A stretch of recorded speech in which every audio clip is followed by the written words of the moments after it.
arbus, the locus of guaranteeing a loan. And there's an interesting discussion between, there's an interesting machlekes between Rabbi Shmuel and Rabbi Shimon ben Nanas. We're calling ben Nanas over here. According to Rabbi Shmuel, a person could become a guarantor, could obligate himself to become a guarantor at any point. In other words, even after the loan took place, and the Mava lent money already to the Leiva and they already wrote a shtar, the Arif could still step in on behalf of the Leiva and facilitate and guarantee that he's going to pay up the loan if the Leiva doesn't have money, and Itaka legally becomes Arif. That's the halacha according to Rabbi Shmuel. And Bananas disagrees, and he learns that no, the only time an Arif actually legally halacha becomes an Arif is if he initiates the loan. In other words, if he goes to the Malva and says, give the Leiva a certain amount, give the Leiva a loan, and you're worried, I'll make sure that you get back your money. I guarantee the loan. So he initiates the loan. In that case, he becomes the Arif, according to Shimon ben Nanas. So that's the machlekes between Rabbi Shmuel and Shimon ben Nanas. And the end of the Gemara is the last discussion of the Gemara. The last sugya is about an interesting case, and that is the Gemara asks the question that according to Rabbi Shmuel, who seems to be saying that a person could become an Arif without there's no necessary conditions to become an Arif as long as you step in at any point. The Gemara asks, what if a person is going in the marketplace and he sees that there's a very a thug, a bully, and he's bullying another person to extract from him some money, to get a loan from him, and the other person doesn't want to give him a loan, and so he steps in, Israel, he steps in and he says that he wants to give him the loan, and I guarantee that you'll get back your money. Yeah?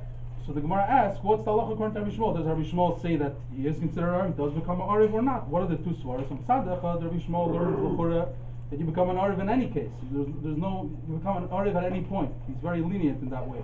From Tzad Sheni over here, there's a svara that he doesn't really mean that he wants to guarantee the loan. He's just saying it because he sees the gravity of the situation, and he has obviously Yisrael, so mainly he says it, but he doesn't really mean it. So the maskam of the Gemara is that al pi halacha he does become an arif, but there has to be a kinyan. In other words, if he reaffirms his commitment that he's going to guarantee through a kinyan, in that case he does become an arif. So I'll share a small word from the Rebbe on this, and then I'll read the last few lines.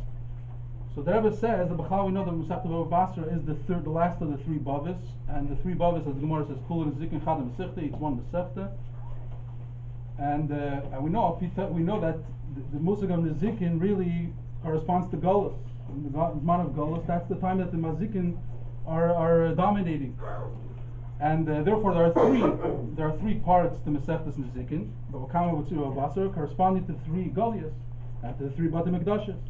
So Bava Basra is the last one, and it's interesting that at the beginning of Masechta Bava Basra, the Gemara starts the din Ashutim Sharatz Lasis Mechitza B'Chatzer, which literally means partners that want to separate, the whole din about that. So the Rebbe teaches, Al Pi Primus Enyanin, that Ashutfin refers to Yidden and the Eivishter that are Ashutfin. And Ashutfin Sharatz Lasis Mechitza, he says that they're separating from each other as Managolos, that Avenesich and Moyim Avdilim, that our Avelis are separating us from the Eivishter. So that's the beginning of the Masechta, already begins with that theme. And the end of the Masechta says it's bring madgish that even in Azman HaGolos there's always an order, there's always a guarantor, that the Eivishter, we, the Yidden, are in a matzav of, we don't necessarily have, so to speak, but the Eivishter is always backing us, there's always an order. And the climax is this unique case called Chanuk, the end mamish of Golos, where Yidden feel that the Cheshach becomes so strong that they feel like they're being suffocated. Yeah, we're being strangled by the Cheshach HaGolos. And even over there's an arif. The Gemara says that there's one condition: you need economy, you need a kinyan. You need to reaffirm that that the arvus is valid. And it's interesting that the Yerushalmi Taka learns that he become an arif even without the kinyan, even without reaffirming it, without a kinyan, he also becomes an arif. So the Rebbe explains, because we know that the Yerushalmi is on a higher level, it's the union of or yasher. So v'meila, therefore, it's clearer the connection, the guarantee of the Eibishter that he's going to liberate us and redeem us from the Chesh Chagalos is more clear. Masha'enke in Bavel, it's a lower matzah, the Chesh Chagalos is stronger, so therefore you need an extra kinyan. So I'm going to add the last three lines over here. The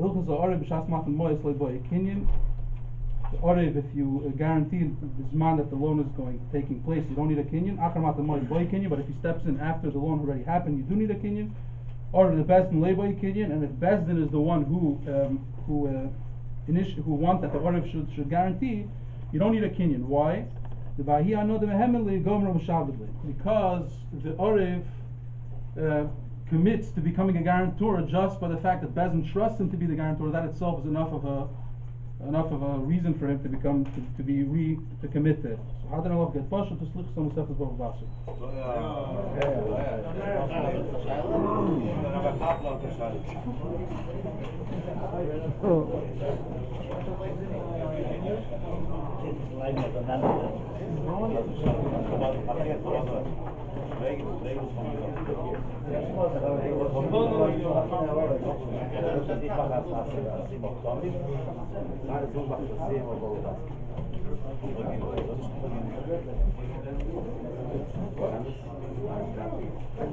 Shkoyach.